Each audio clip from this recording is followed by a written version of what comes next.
నమస్తే ఆంధ్రప్రదేశ్ రాష్ట్ర ముఖ్యమంత్రి నిర్వహిస్తున్న జిల్లా కలెక్టర్ల సదస్సుకి ఇవాళ ఆఖరి రోజు. మరి ఇవాళ జరుగుతున్నటువంటి చర్చలు ఎలా ఉంటాయి అనే దాని మీద దృష్టి సారిస్తాం. అలాగే తెలుగుదేశం పార్టీ తన ఘోర పరాజయం తర్వాత నిర్వహిస్తున్నటువంటి సమీక్ష వర్క్షాప్ కూడా ఇవాళే ఆఖరి రోజు. ఈ రెండు విషయాల మీద ఇవాళ మనం దృష్టి సారిద్దాం. నిన్న ముఖ్యమంత్రి మాట్లాడుతూ కలెక్టర్లు చాలా సక్రియంగా పనిచేయాలని, కేవలం రాజకీయ నాయకత్వం మీద మాత్రమే ప్రభుత్వం యొక్క పథకాల యొక్క ప్రచారం గురించి ఆధారపడకూడదని, అలాగే వ్యవసాయానికి రైతులకి ప్రభుత్వం ఇచ్చినటువంటి ఎన్నికల్లో పార్టీ ఇచ్చినటువంటి వాగ్దానాలని పూర్తిగా అమలు చేయడానికి కృషి చేయాలి అనేటువంటి మార్గనిర్దేశం చేశారు. అంతేకాకుండా అన్నిటికన్నా ముఖ్యంగా రాష్ట్రంలో ఉన్నటువంటి బోగస్ రేషన్ కార్డుల ఏరువేతకు ఒక కార్యాచరణను కూడా నిర్దేశించారు. ఆగస్టులో మొదలయ్యేటటువంటి ఈ కార్యాచరణ అసలు ఎలా జరగబోతోంది, అసలు బోగస్ రేషన్ కార్డులు ఏమిటి అనేటువంటి విషయాల మీద తెలుగుదేశం పార్టీ ఏ రకమైనటువంటి సమీక్ష నిర్వహిస్తోంది, వర్క్షాప్ లో ఎటువంటి సంగతులు బయటకు వస్తున్నాయి, ఏ రకమైనటువంటి వాస్తవాలు బయటకు వస్తున్నాయి, విశ్లేషణ ఎంత నిజాయితీగా ఉంది అనేటువంటి విషయాల మీద కూడా ఇవాళ దృష్టి సారిస్తాం. అంతేకాకుండా నిన్న కలెక్టర్ల సమావేశంలో వచ్చినటువంటి ఇందిరమ్మ ఇళ్ల యొక్క లబ్ధిదారులని పూర్తిగా జాబితా సిద్ధం చేయాలని, అది ఎలా జరిగిందో, లబ్ధిదారులు ఎవరో, అందులో ఏమైనా లోటుపాట్లు ఉన్నాయో అనేటువంటి విషయం మీద కూడా దృష్టి సారించాలని ముఖ్యమంత్రి చెప్పారు. ఈ మూడు విషయాల మీద ఇవాళ చర్చించేద్దాం. ఇవాళ చర్చలో పాల్గొనడానికి తన నివాసం నుంచి రాష్ట్ర పౌర సరఫరాల శాఖ మంత్రి శ్రీ జూపల్లి కృష్ణారావు మనతో మాట్లాడడానికి సిద్ధంగా ఉన్నారు. అలాగే స్టూడియోలో సిపిఎం వరిష్ఠ నేత, రాజ్యసభ సభ్యులు శ్రీ మధు మనతో ఉన్నారు. నమస్కారం అండి. మధు గారు నమస్కారం. నిన్న ముఖ్యమంత్రి గారు చెప్తూ కలెక్టర్ సమావేశంలో బోగస్ రేషన్ కార్డులు ఉన్నాయి, వాటిని ఏరేసేయాలి అని అన్నారు. అసలు ఏమిటి బోగస్ రేషన్ కార్డులు? ఎన్నికల ముందు ఏ పురపాలక సంఘం ఎన్నికలు వచ్చినా, మెట్రోపాలిటన్ దానికి ఎన్నికలు వచ్చినా, దేనికి ఎన్నికలు వచ్చినా కూడా కార్డులు 25 లక్షలు, 15 లక్షలు, 15 లక్షలు ఇచ్చేవాళ్ళు. ఇవాళ సడన్ గా బోగస్ అంటున్నారు ఏమిటి? బోగస్ రేషన్ కార్డులు ఇచ్చింది ఎవరండి? బోగస్ రేషన్ కార్డులు ఏరివేయడానికి ఎవరు వ్యతిరేకం కాదు. ఇంతకు ముందే కొంతమంది అక్కడక్కడ ఇలాంటివి జరుగుతున్నాయని చెప్పినప్పుడు ఎక్కడుండే బోగస్ కార్డులు అని చెప్పేసి వారు చెప్పారు. ఈరోజు బోగస్ కార్డుల పేరుతో అసలైనటువంటి లబ్ధిదారులు, నిజమైనటువంటి అర్హులైనటువంటి వాళ్ళని బోగస్ రేషన్ కార్డు అంటే నకిలీ రేషన్ కార్డా? అంటే ఎవరిదో సంతకం ఫోర్జరీ చేసి ఒక కార్డు తెచ్చుకున్నారు, లేకపోతే అనర్హుల దగ్గర ఉన్నటువంటిది బోగస్ రేషన్ కార్డు అంటున్నారు. ఇప్పుడు బోగస్ కార్డులు అంటే ఇవాళ కలెక్టర్ల సమావేశంలో నిర్ణయం చేసిన మేరకు బోగస్ రేషన్ కార్డులు అంటే వలస వచ్చినటువంటి కూలీలుగా ఉన్నటువంటి పేదవాళ్లు సంవత్సరానికి 9 నెలలు 10 నెలలు వాళ్ళు హైదరాబాద్లోనూ, నగరాల్లోనూ, పట్టణాల్లోనూ నివసిస్తున్నటువంటి లక్షలాది మంది ఉన్నారు. వాళ్ళందరూ కూడా రేషన్ కార్డులు తొలగిస్తున్నట్టుగా ఇవాళ పత్రికల్లో అర్హులైన వాళ్ళు తొలగిస్తారు. అర్హులైనటువంటి నిజంగా వలస వచ్చి సంవత్సరంలో 10 మాసాలు 11 మాసాలు ఇతర ప్రాంతాల్లో కూలీ నాలీ చేసుకుని బతికేటువంటి వాళ్ళ పేదవాళ్ళందరి యొక్క రేషన్ కార్డులు తొలగిస్తున్నట్లుగా ఇవాళ పత్రికల్లో వచ్చిన కలెక్టర్ సమావేశంలో. ఇదేదో కక్ష సాధింపు కోసం చేస్తున్నావు అనేటువంటి మాట రాకుండా చూడండి, జాగ్రత్త పడండి. అర్హులైన వాళ్ళ యొక్క కార్డులు ఏమాత్రం కూడా ముట్టుకోకండి అనే మాట కూడా చెప్పారు. అర్హులైనటువంటి వాళ్ళ కార్డులు ముట్టుకోవద్దు అని చెప్పేసి చెప్తూనే వలస వచ్చినటువంటి వాళ్ళందరినీ, ఇతర ప్రాంతాల నుంచి వచ్చినటువంటి వాళ్ళందరి కార్డులు తొలగించాలా, రద్దు చేయాలని చెప్పేసి కూడా చెప్పారు. ఈ మాట చెప్తూనే నేను అడుగుతున్నా, ఈ కార్డులు ఇచ్చింది ఎవరు? ఈ కార్డులు ఏ బోగస్ కార్డులు అయితే ఇవాళ ముఖ్యమంత్రి గురించి చెప్తున్నారు, ముఖ్యమంత్రి గారు మాట్లాడుతున్నారో ఆ కార్డులు ఇచ్చింది ఎవరు, ఎవరి దగ్గర ఉన్నాయి, ఇవన్నీ ప్రభుత్వానికి తెలుసు. ఇచ్చింది వాళ్ళు. మధు గారు, ఈ విషయం మీద ప్రభుత్వం ఏం ఆలోచిస్తోంది అన్న దానికి ఈ రోజు మన మంత్రి గారు కృష్ణారావు గారు మనతో లైవ్ లో సిద్ధంగా ఉన్నారు. కృష్ణారావు గారు నమస్కారం అండి. కృష్ణారావు గారు. హలో కృష్ణారావు గారు నమస్కారం. హలో నమస్కారం అండి. వాయిస్ బ్రేక్ అవుతా ఉంది. లైవ్ లో సిద్ధంగా వస్తారు, ఒక్క నిమిషం. హలో హలో ఇది బ్యాక్ వద్దకు వస్తుంది.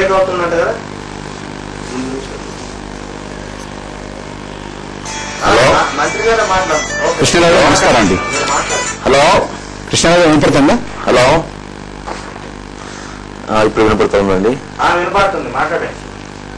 హలో కృష్ణారావు గారు నమస్కారం. నమస్కారం అండి. కృష్ణారావు గారు నమస్కారం అండి. చెప్పండి. నమస్కారం.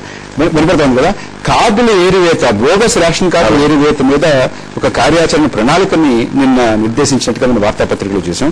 బోగస్ రేషన్ కార్డులోనంటే కేవలం ఇందాక మధుకర్తో మాట్లాడుతుంటే కేవలం వలస వచ్చినటువంటి వారికి, బయట నుంచి వచ్చినటువంటి వారికి, కూలీలకి వారు కార్డులు తీసేస్తారేమో అనేటువంటి భయం, ఆందోళన వారు వ్యక్తం చేస్తున్నారు. భయం కాదు, వాస్తవంగా ముఖ్యమంత్రి గారు దాన్ని మాట్లాడిద్దాం అండి. అందరూ నమస్కారం అండి. ఇక బేసిక్ గా ఏదైతే ప్రచారం జరుగుతూ ఉందో అది వాస్తవం కాదు. ఇకంటే బోగస్ అనేటువంటి పదం మాట్లాడలేదు. వాస్తవంగా డబుల్ కార్డ్స్, ఒకరి పేరు పైన 2 కార్డ్స్, 3 కార్డ్స్, 4 కార్డ్స్ ఉన్నాయి. ఎగ్జాంపుల్ మీకు ఇప్పుడే చూపిస్తా ఉన్నాను.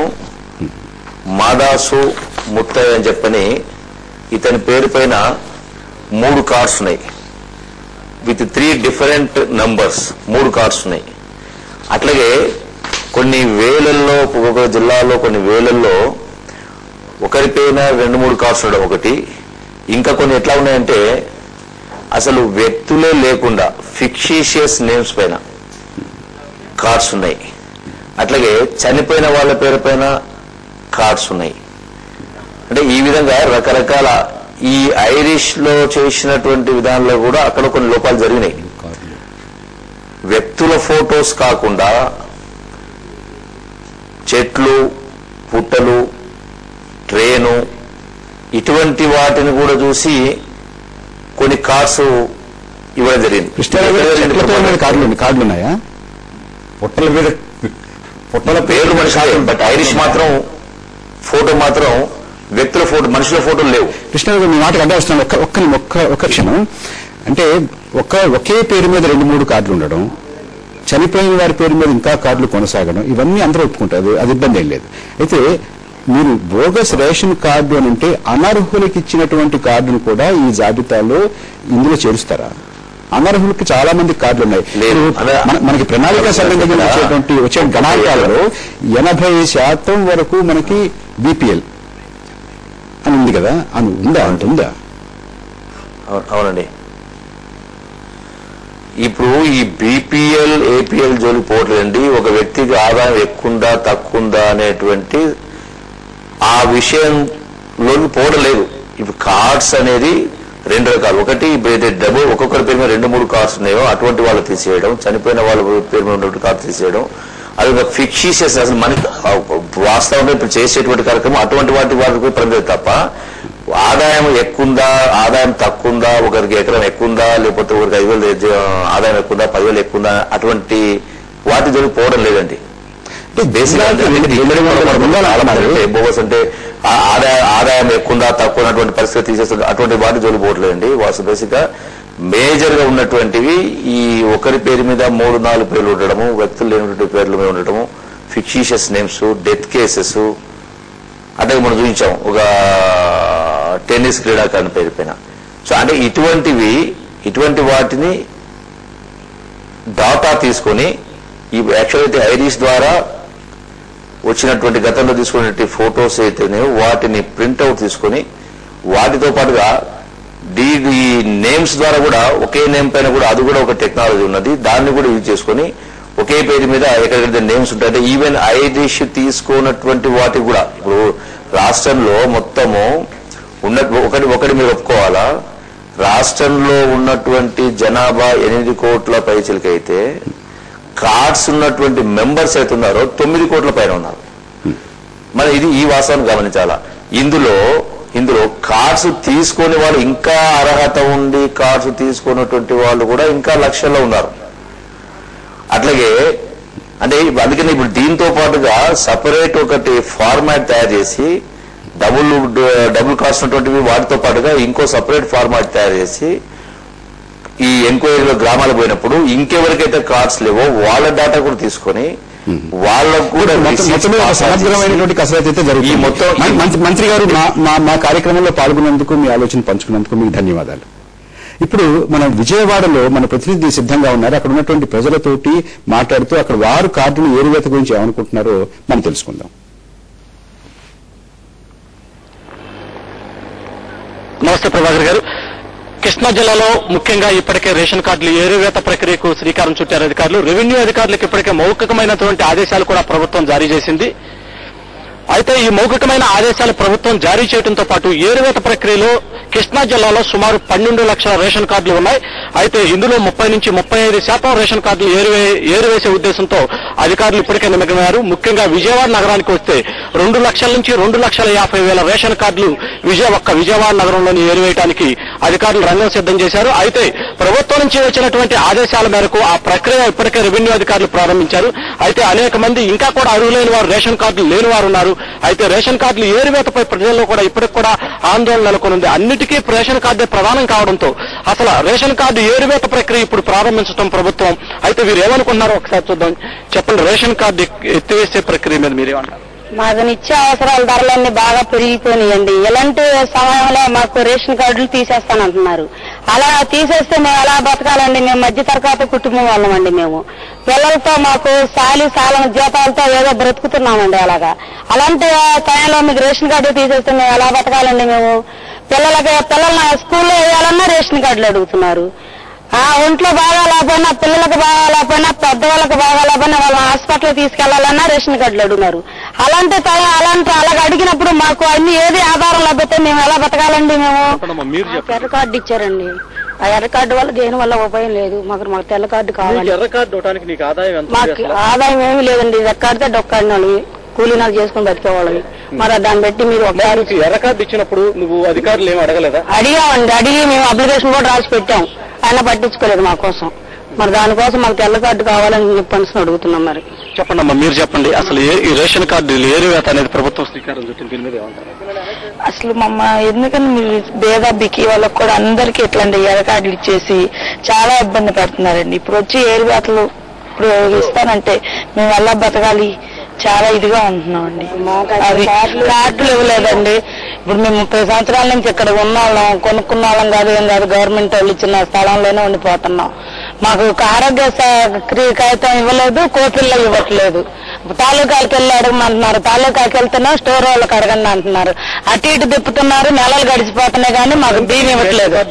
ఉందండి, ఉన్నదానికి ఎందుకు బియ్యం లేవు, ఏమి లేవు. కోపిల్లు ఇవ్వలేదు. మాకు ఉంది కార్డు, తెల్ల కార్డు ఉంది. కోపిల్లు ఇవ్వట్లేదు. స్టోర్ల దగ్గర బియ్యం పోయట్లేదు. మీరు చెప్పండి రేషన్ కార్డుల విషయంలో. ఇప్పుడు గత 5 సంవత్సరాల క్రితం ఇన్ని రేషన్ కార్డులు వీళ్ళంతా ఉన్నారు, ఇవ్వాలని ఎతికి ఇచ్చారండి. ఈ రోజు వాళ్ళందరికీ వాళ్ళ అరువులు కాదు అని మీరే చెప్తే ప్రభుత్వాలే చేసిన ఈ పని మళ్ళా వీళ్ళు అరువులు కాదంటే వీళ్ళందరూ కూడా ప్రతి దాని మీద ఆ పనిదారు ఆ కార్డుల మీద అన్ని విషయాల్లోనూ కూడా కార్డులు ఎక్కడ ఏది జరగని పరిస్థితుల్లో ఈ రోజు నా ప్రాయం ఉంది, మీకు ఈ కార్డు తీసేస్తాం, గ్యాస్ బండ్ ఉంది, మీకు ఈ కార్డు తీసేస్తాం అనే పరిస్థితి వస్తే వీళ్ళు ఎలా బతకాలండి? అసలు మధ్యతరగతి కుటుంబీకులు ఆకలితో అలమటిస్తూ ఏమి చెప్పుకోలేక దిక్కులేని పరిస్థితుల్లో ఈ రోజుల్లో ఈ కార్డులు తీసేస్తారంటే వాళ్ళు ఏ విధంగా జీవించాలో ఆలోచించాలండి. ఎందుకంటే ఎన్నికలకు ముందు మీరు ఈ మాట చెప్పలేదు. కార్డులు తీసేస్తాం, వేరువేస్తాం అన్న మాట ప్రక్రియ అనుకోకుండా ఈ రోజు మళ్ళా ఇది ఇక్కడ పరిస్థితి. ఇక్కడ రేషన్ కార్డుల మీద అభిప్రాయం. Over to studio. ధన్యవాదాలండి. మధు గారు, మంత్రి గారు చెప్తున్న దానికి, ప్రజలు అనుకుంటున్న దానికి, మీరు చెప్తున్న దానికి చాలా వ్యత్యాసం ఉంది. ప్రతి గారు ఏమంటారంటే అసలు ఆదాయాల గురించి ఇందాక వాళ్ళు అంటున్నారు, గ్యాస్ బండ్ ఉంటే తీసేస్తా ఉంటున్నారు, నా ప్రాయం ఉంటే తీసేస్తాను. ఇదంతా మన ప్రతినిధి ఏమంటున్నారంటే అక్కడ మౌఖికమైనటువంటి ఆదేశాలు ఇప్పటికీ కృష్ణా జిల్లాలో వచ్చాయని అంటున్నారు. ఇక పక్కన మంత్రి గారు ఏమంటున్నారంటే అసలు ఆదాయం ఒక చోట లేదండి, ఒకే మనిషి పేరు మీద 3 ఉంటే తీసేస్తాము, లేకపోతే చెట్టు పేరు మీద ఉంటే తీసేస్తాం, పుట్ట పేరు మీద ఉంటే తీసేస్తాం అంటున్నారు. ఏం జరుగుతోంది అసలు? ఈరోజు రేషన్ కార్డులు చాలా మందికి లేవు. వాళ్ళ గురించి ఇంతకుముందు చాలా మంది దరఖాస్తులు పెట్టుకున్నారు. ఆ సమస్య పరిష్కారం చేయలేదు. ప్రభుత్వం చెప్తున్న దాంట్లో రేషన్ కార్డులు కూడా ఇప్పుడు తొలగిస్తారనేటువంటి భయకంపిత వాతావరణం ఇప్పుడు రాష్ట్ర ప్రభుత్వం తీసుకున్న నిర్ణయం వల్ల కలిగింది. అధికారు ప్రభుత్వం చెప్తున్నా ఉందా? ప్రభుత్వానికి తెలుసు ఎవరి దగ్గర ఉన్నాయి, ఎక్కడ ఉన్నాయి రేషన్ కార్డులు ఇచ్చింది వాళ్ళకి తెలుసు. వాటిని తొలగించేదానికి ప్రజలకి అభ్యంతరం లేదు. ఈరోజు ఆ పేరుతో రేషన్ కార్డులు కొంతమంది దగ్గర బోగస్ కార్డులు ఉన్నాయనేటువంటి పేరుతో అసలు లబ్ధిదారులకి ఇప్పుడు రేషన్ కార్డులు ఇచ్చారు, ఎవరికి బియ్యం ఇవ్వట్లేదు. అయినా హాస్పిటల్కో ఇంకో దానికో స్కూలుకో ఉపయోగపడుతుందని చెప్పేసి ఉన్నాయి. ఇప్పుడు వాటిల్ని బోగస్ కార్డుల పేరుతో తొలగించేటువంటి కార్యక్రమం చేపట్టారు. ఒక్కటి సూటిగా అడుగుతాను మిమ్మల్ని, నిజంగా ప్రభుత్వం గనక చెట్టు పేరు మీద, పొట్టు పేరు మీద, మనిషి పేరు మీద 3 ఉండి చనిపోయిన వాడి మీద పేరు ఉన్నటువంటి వాటిని తొలగిస్తే మీరు సహకరిస్తారా? ఖచ్చితంగా చెట్టు పేరు మీద, పుట్ట పేరు మీద ఉన్న కార్డులు తొలగించేదానికి ఎవరికి అభ్యంతరం లేదు. వలస వచ్చిన కూలీల మీద సొంత ఇల్లు లేకపోతే రద్దు చేస్తామని చెప్పేసి ఈ రోజు చెప్పున్నారు. హైదరాబాద్ లో 3.5 లక్షల మంది సొంత ఇల్లు లేనటువంటి వాళ్ళు ఉన్నారని చెప్పేసి రాష్ట్ర ప్రభుత్వం పోయిన సంవత్సరం చేసినటువంటి సర్వేలో వెల్లడైంది. నగరాల్లో ఇళ్లు మారుతున్నారు. ఇల్లు మారి ఇల్లు ఒక దగ్గర, అడ్రస్ ఒక దగ్గర, అద్దెలలో ఉండి ఇల్లు మారినటువంటి వాళ్ళు తొలగిస్తా ఉంటున్నారు. ఇవన్నీ నవంబర్ 15 తర్వాత ఇస్తామని చెప్పేసి చెప్తున్నారు. ఇస్తారని తెలియదు కానీ ఉన్న కార్డులు మాత్రం పోయేటువంటి పరిస్థితి అనేటువంటిది ఈ రోజు. ఇప్పుడు ఒక చిన్న విరామం తీసుకోవాలి మనం. విరామం తర్వాత మళ్ళీ మనం చర్చలోకి వద్దాం.